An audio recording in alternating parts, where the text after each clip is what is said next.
What's up guys, Austin back with another video, and today I want to talk a little bit about plant-based snacks, and personally one of my favorite midday snacks that I have pretty much every single day. So when it comes to snacking, what should you do as far as choosing the appropriate snack for you? Well, this is where it really comes down to understanding what your dietary / nutritional / fitness goals are. So for someone like me who is doing weight training 3 times a week and then does, cardiovascular endurance conditioning 2 times a week, that plus being 6'8", 210 pounds, trying to maintain weight with a super active job as a fitness instructor, my goal is generally just to meet my caloric needs and not lose weight, which for me involves eating close to 5,000 calories a day. So when it comes to my snacking choices, I tend to try to choose snacks that are very calorically dense. Whereas if you were somebody who was looking to, let's say, lose weight, an appropriate snack would be like a piece of fruit. Fairly low in calories, but very satiating, lots of fiber, lots of good nutrients. But for my choices, I'm looking for something with a little bit more to it. So what are some plant-based, snack-based options that are out there? Well guys, it's simple and it's nutritious and it's delicious. We're talking almond butter toast. It's about as simple as it gets when it comes to prep time, but I just want to talk a little bit why I choose to use this as a snack, and if you're somebody who's looking to maybe pack on some muscle or maintain weight, if you're another tall guy out there, why this is such a great choice. So first, let's get some toast toasting, and let's talk bread. Alrighty, so when it comes to bread choices, I learned from Michael Greger at nutritionfacts.org, which by the way, if you haven't checked out nutritionfacts.org, either the website or the YouTube channel, you gotta check it out for all of the nutrition facts based off of science and research that are out there that essentially tell you how great a plant-based diet is. But in one of Michael Greger's videos, he talked about choosing the appropriate bread as far as what are some healthy choices.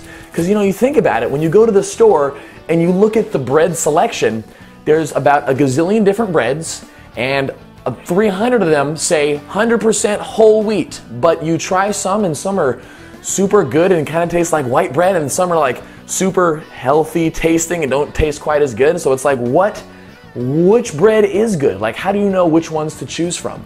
And the key to look out for is the ratio of total carbohydrate to fiber. So the idea is when you look at your bread, just look at the nutrition facts on the back, find total carbohydrate, and then find dietary fiber, and then find the ratio of those two. And the idea is to try to get that ratio 5-to-1 or less. So for instance, my favorite bread is Dave's Killer Bread, which this Dave shockingly looks a lot like my own dad, whose name is Dave.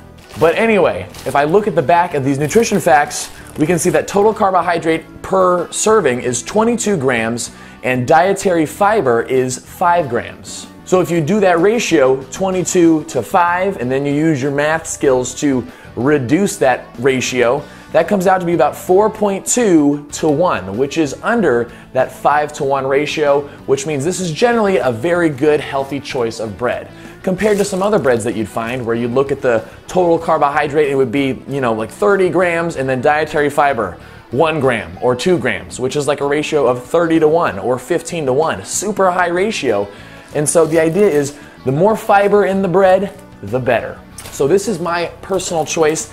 And it's just so tasty, guys. If you've never tried Dave's Killer Bread, it's a little bit more on the pricier side as far as bread choices go, but it's just worth it, Like, think about how much, how good it is to have something that tastes good, Instead of something that's just tolerable, something that tastes really good it's generally gonna be worth the extra couple cents or couple bucks.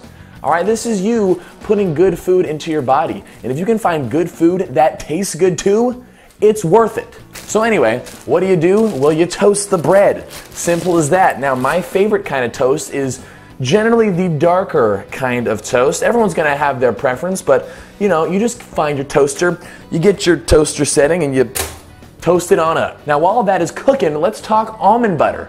Now, a lot of people tend to do peanut butter toast, which is another awesome option. Peanut butter, especially natural peanut butter, is so good for you. It's a great choice, a great alternative to what I'm doing. But I am all about almond butter. After the first time I tried almond butter, natural almond butter, I was hooked right away. There is something about the taste of it which is far superior to peanut butter. And I know I'm gonna get a little bit of backlash because that's generally the unpopular opinion, but that's just me. Plus, almond butter tends to have a little bit less saturated fat than peanut butter does, so it's generally considered a healthier butter when you compare almond butter and peanut butter. But they're both still healthy, just make sure you're getting a natural kind. This kind that I get is the Kirkland brand. You get this from Costco, so if you live next to a Costco, you might have strolled past it in the aisles before. Generally, almond butter can be a little more, like quite a bit more expensive than peanut butter is, but at Costco, they sell them for like $6 each, you know, a couple bucks over what you'd get for a jar of peanut butter. But again, it goes back to what does your health mean to you? If there's anything in life we should really be concerned with as far as spending money, it should be about what we put in our own bodies. This stuff is good for you. I am willing to pay the price for good things that make me feel good and do good for the body. So if you haven't tried almond butter yet, you gotta give it a try. You might be like me and used to think that peanut butter was the end-all be-all of nut butters, but almond butter is superior. You might think so too. The heat from this toaster is going right up my armpit and I am starting to sweat. Now, why is almond butter toast such a good option if you're looking for a calorically dense snack? Well, that's because of primarily the almond butter itself. As far as the macronutrient breakdown of almond butter, most of the calories come from fat calories. And as a macronutrient, fat has 9 calories per gram compared to carbohydrate and protein, which have around 4 calories per gram. So primarily fat-based foods like almond butter allow you to intake a large amount of calories in a small amount of volume relative to, again, carbohydrate or protein. And so for my personal goals where I'm trying to hit a very high calorie count each day in order to maintain my weight, maintain my leanness, that fat-based foods are a very important part of my diet. Because if I was just trying to shovel down, you know, instead of almond butter bread, just do like 4 slices of the bread instead, 4 slices of the bread would fill me up a lot more, but not be nearly as many calories compared to if I spread some almond butter on it. So keep in mind that healthy fats, plant-based fats, are a great addition to add in extra calories to your snacks. And that's exactly why we're doing it here today. Looks like our toast is done. And doesn't that look amazing? This is the perfect level of brownness for me. You might want more, you might want less. You could be someone who likes the blackened, burned types of bread. You do you. Because in the end, we want snacks, we want our food to be enjoyable. We want to like it to a point where we can eat it more often. If we can eat healthier foods more often, well, that's only gonna do good things for us. So I kind of have this weird thing where I like to let the bread kind of dry out a little bit, lose the heat, because when I spread the almond butter on, I don't like drippy nut butters on bread, you know, messy hands, and it's just a bunch of hoopla. So give this some time to dry out, but while it dries, while it cools down, we're gonna get out the secret ingredient that is going to make this even better than it's already gonna be. And that secret ingredient is cinnamon. What's nice about being tall is you have access to all these cabinet spaces that are really high up that most people never even think to put things in. It's pretty great. Alrighty, so the toast is cooling. We've got our almond butter ready to roll. Now, when it comes to putting on almond butter, how much are you gonna put on? Let's see, serving size, 2 tablespoons. Are you really gonna break out a tablespoon and try to scoop out and try to get it all out of the tablespoon and make that mess? Usually people will be like, nah, just screw it, just take out a knife and go for it. But there's an easy way, super easy way to understand your serving size by just using a food scale. So, breaking out a food scale, which you can find for super cheap. You can find fancy ones, you can find cheap ones, but what you do is you take your plate and you take your toast and you set that on the food scale to start, and then you zero out your food scale so that way you can't, this plate is too big. So when using the food scale, place your toast on the scale and just zero it out. And then from here, make sure your setting is on grams, because if you look at the back on of the nutrition label, it'll say, okay, 2 tablespoons, but that's 32 grams. So you know that if you get 32 grams of almond butter on this, well, that's your 2 tablespoons. You didn't have to break out any sort of crazy spoon. Now, depending on the individual, you might like more or less almond butter. You just gotta do you. But we're just gonna take some and spread it on, and then we're just gonna see how many grams of almond butter we've got. Okay, so I've put on just about how much I usually do, placing that on the scale.